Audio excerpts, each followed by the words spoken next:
MIMचे सर्वेसर्वा राष्ट्रीय अध्यक्ष खासदार बॅरिस्टर असदुद्दीन ओवैसी यांची लातूर शहरात जाहीर सभा पार पडली आहे। या सभेत त्यांनी आपल्या शैलीत चौफेर फटकेबाजी करत सर्व पक्षांचा खरपूस समाचार घेतलाय।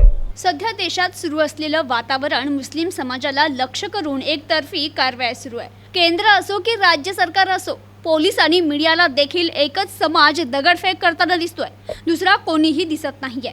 जाणून बुजून मुस्लिम नागरिकांना लक्ष्य करत त्यांच्यावर खोटे गुन्हे दाखल करत कायद्याची पायमल्ली करत बुलडोजर चालवणं सर्रास सुरू आहे। एका बाजूनं दगड फेकताना तुम्हाला दिसतंय, परंतु दुसऱ्या बाजूनं दगडफेक होताना दिसत नाहीये। ही खूप लाजिरवाणी बाब असल्याचा आरोप केंद्र सरकारवर खासदार असदुद्दीन ओवैसी यांनी लातूर शहरात संपन्न झालेल्या सभेत बोलताना केलाय।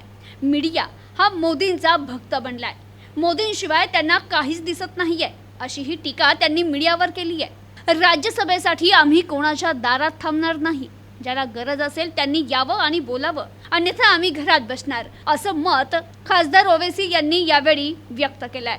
तर वर्षानुवर्ष सत्ता भोगण्यासाठी काही घराणेशाही नसल्याचं सांगत त्यांनी देशमुखांवर देखील निशाणा साधलाय। तसेच सगळे गुलाबजामुन खाणार आणि मी काय बघत बसणार का, असं म्हणत सगळं मिठाईचं दुकानच मी घेऊन निघून जाईन, असं देखील राज्यसभा निवडणुकीच्या अनुषंगानं त्यांनी यावेळी वक्तव्य केलंय। संविधानानं दिलेली धर्मनिरपेक्षता मी मानतो आणि राजकीय व्यवस्थेनं निर्माण केलेल्या धर्मनिरपेक्षतेवर मी थुंकतो, असं म्हणत देशात कसली धर्मनिरपेक्षता आहे, असा सवाल देखील खासदार ओवैसी यांनी यावेळी उपस्थित केला। तर याआधी औरंगाबादचे खासदार इम्तियाज जलील, सय्यद मोईन, डॉक्टर गफ्फार कादरी, लातूर जिल्हाध्यक्ष ॲडव्होकेट मोहम्मद अली शेख आदींची भाषणं झाली। या प्रसंगी हजारोंच्या संख्येनं शहर आणि जिल्ह्यात नागरिक सभेला उपस्थित होते। उस पर जुल्म हुआ मगर कोई आवाज नहीं उठाएगा।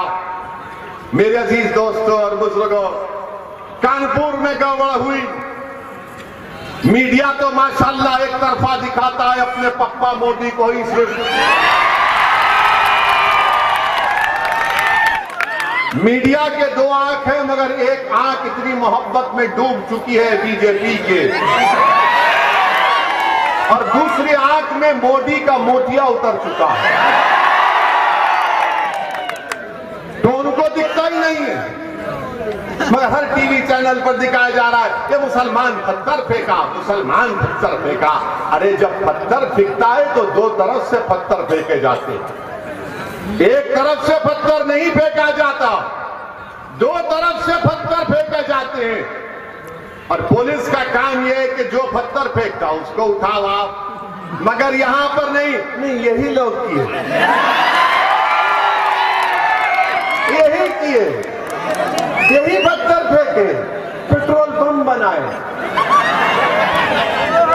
व्हाट्सएप ग्रुप बनाए। याद रखो ये कहानी बहुत पुरानी हो चुकी है, इस कहानी को बदलो। तुम 40 साल से सिर्फ यही कहानी, नहीं मुसलमानी फेंका, मुसलमानी किया, तो क्या सबके दूसरे दूध के धुले हुए? मगर आप देखो कोई आवाज नहीं उठाता। उत्तर प्रदेश में समाजवादी के नेताओं के, उनके लीडर के मुंह में दही जम चुकी है, जबान नहीं खोलते। मध्य प्रदेश में सेंधवा खरगोन में घरों को तोड़ दिया गया, घरों को तोड़ दिया गया बगैर नोटिस दिए, कोई आवाज नहीं उठाता। सेंधवा खरगोन के गरीब मुसलमानों ने फोन कर मजलिस के लोगों को कहा कि क्या कोई मदद नहीं करोगे?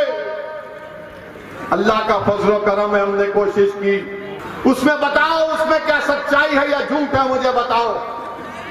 तुम सिर्फ सच्चाई को कबूल करने के लिए तैयार नहीं हो।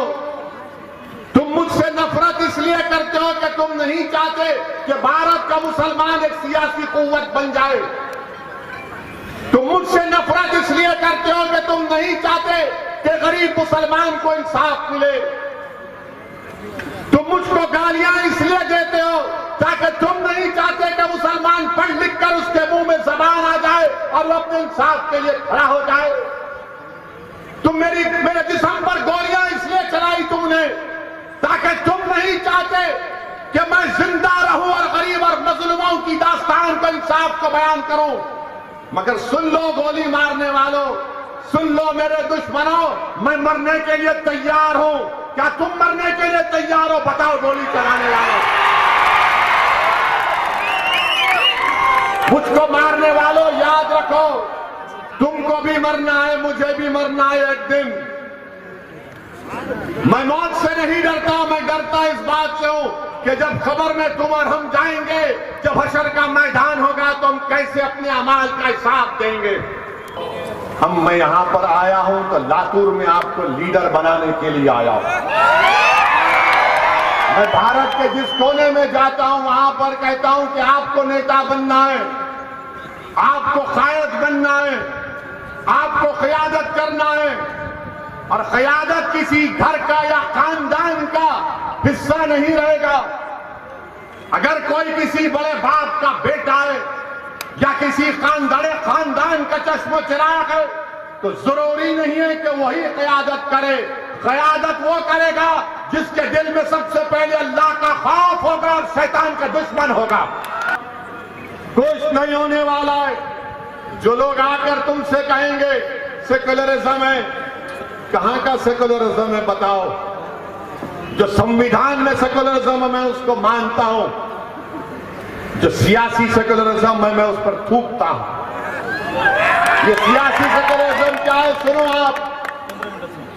मध्य प्रदेश में एक हमारे जैन तबके के, जैन बिरादरी के एक ज़ईफ आदमी को एक बीजेपी के कॉरपोरेटर के हस्बैंड ने, शौहर ने खूब पीटा, थप्पड़ मारा, वीडियो निकाला और क्या कह रहा था? बोल क्या तू मुसलमान है?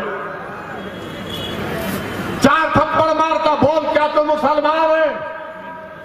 वो बेचारा सही कूदा, बोल अरे नहीं तू मुसलमान है। इतना मारा कि वो मर गया। अब आप बोलो सेकुलरिज्म है ये सेकुलरिज्म है। हमको गाली दी गई क्योंकि हम बीजेपी से मुकाबला कर रहे हैं। हमारी गाड़ी पर गोलियां चलाई गई क्योंकि हम बीजेपी से मुकाबला कर रहे हैं। हमारे बाप को मारा गया, मॉब लिंचिंग की गई क्योंकि उसका मजहब इस्लाम था। आपको क्या हुआ? आप तो दूर बैठकर तमाशा देख रहे हैं। आप तो मेरी खबर पर मरने के बाद आकर 2 फूल चढ़ाकर बोलेंगे मरने वाला अच्छा आदमी था। मगर अजीज दोस्तों और बुजुर्गों, ये इनको फैसला करना है। अब वो गया जमाना कि ये लोग क्या समझते। एक कहावत है दखन में कि गरीब की जोरू सबकी भाभी करती। वो गया जमाना। अब बातचीत बराबरी की होगी। यकीनन हम भी चाहते हैं कि मालेगांव विधानसभा में करोड़ों रुपए के तरक्याती काम करवाए जाएं। ये मालेगांव की आवाम का हक बनता है। महाराष्ट्र के मुसलमानों को रिजर्वेशन मिलना है। जब मराठों की बात होगी तो मुसलमानों की बात होनी चाहिए। मैं मराठों से कम नहीं, मैं बराबर हूं मराठों के, याद रखो। अगर उनको मिलेगा तो मुझे ही मिलना चाहिए। प्रतिनिधी हरुण मोमीन, NTV न्यूज मराठी, लातूर।